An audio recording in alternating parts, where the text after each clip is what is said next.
বন্ধুরা, আপনারা কেমন আছেন? আশা করি সবাই ভালো আছেন। তো আমি আজকে আইসা এই জায়গায় কেলায় উঠলাম, এই যে ব্রিজটা কীভাবে ভেঙে গেছে গা। তো আপনারাও আবার এই পর্বটা আসবেন নাকি গোলপাড়াতে এইদিকে ঘুরে চলে আসবেন স্যার, আপনারাও কেলায় উঠবেন। তো আপনারা কেলায়ের থেকে হলদি পাইছে যান, এই দেখেন কীভাবে ভেঙে গেছে। তার দোস্ত এই যে বাইক সাইক যাবার দিতেছে না।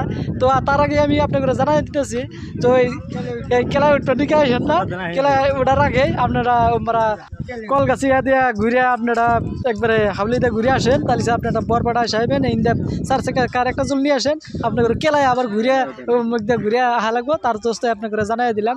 তো এই যে দেখেন কীরকমভাবে মাটি কাটে একবারে এই জায়গাটা বন্ধ করে দিচ্ছে। তার মানে হাইডা পারো নাকি, আর গাড়িটা হেনে থুয়ে তারপরেও আপনাদের 15 কিলোমিটার বা 10 কিলোমিটার যা লাগবো। তো গাড়ি এই পারে থেকে জানাবো, ওই পারে থেকে আবার গাড়িগুলো পাওয়া যায় অবশ্য, আইডিয়া আসলে এরা পাইবেন।